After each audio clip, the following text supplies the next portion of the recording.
Hey friends, how are you? Hope you are fine and enjoying study. I'm Kinjal Sonchatra, your math guide. Welcome back to my channel StudyZone. This is the 23rd tutorial of probability chapter 15th of standard 9th.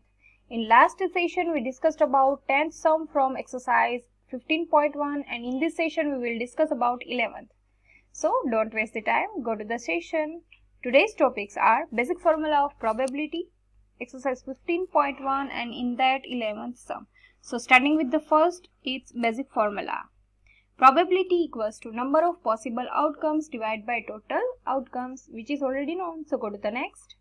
It's 11th sum. 11 bags of wheat flour, each marked 5 kg, actually contained the following weights of flour, which is in kilograms.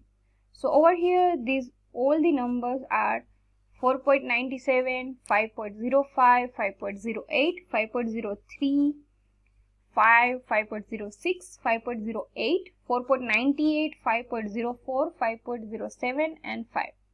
So find the probability that any of these bags chosen at random contains more than 5 kg.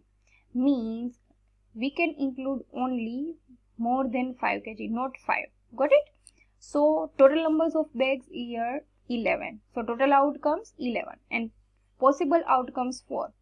First, which is more than 5 kg. So these are 5.05, 5.08, 5.03, 5.06, 5.08 another time, 5.04 and 5.07, which are possible outcomes, total 7.